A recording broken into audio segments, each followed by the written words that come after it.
Hi, I'm Gareth Marlowe, and this is one of a set of 5 videos on the reasons why a scale-up's growth can stall. And today's reason is they're not buying what you think you're selling. And what's going on here is that you believe that you've produced a tool or a service that is applicable and useful to a group of people.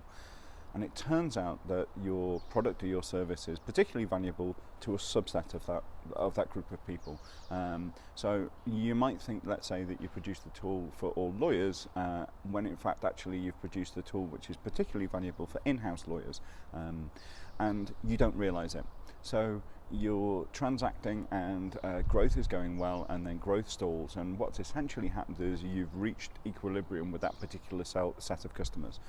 But the problem is that you don't know who those customers are, and therefore you don't understand that this is what's going on. So there's 3 ways that you can go and tackle this problem. The first is to follow an approach that was devised and espoused by Bob Mester and others, and that's the switch methodology.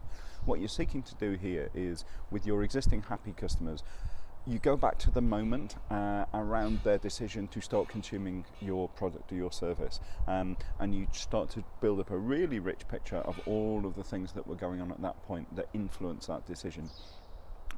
Because what almost always happens is it's not for the reasons that you think it is, it's not on the timing that you think it is, and that all of the messaging that you're therefore doing is inappropriate, because you're really sending the wrong signals at the wrong time to people. So that's the first one, the switch approach. The second approach is to use the superhuman Rahul Vohra product market fit engine. This is something that Rahul spoke about at Business of Software in 2018. The video of that talk is online, as have been several write-ups.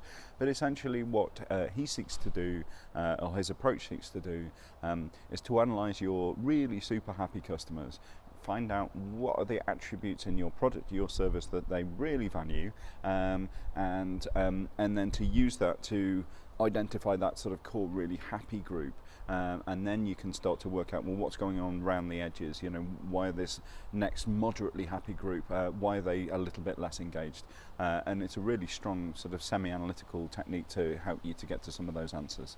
The third approach, I guess, has been the flavour of 2019 really, and that's April Dunford's positioning work. So April's released a book called Obviously Awesome, which is a great read, and a number of her presentations are online as well. And again, via a different method, what her approach seeks to do is to help you to understand exactly what it is that makes your stuff different and valuable, and to whom and why. Because again, the answer to these questions, until you've done some work around it, is almost certainly not going to be what you think it is. So today's reason for growth to stall is that they're not buying what you think you're selling, and I'm suggesting 3 approaches to go tackle that. The first is switch methodology, the second is using product market fit engine, the third is to think about your positioning via April Dunford type approach. I'll stick links to all of this stuff down below. Hopefully that's been useful for you today. That's it for now. I'm Gareth, and I'll see you on the next video.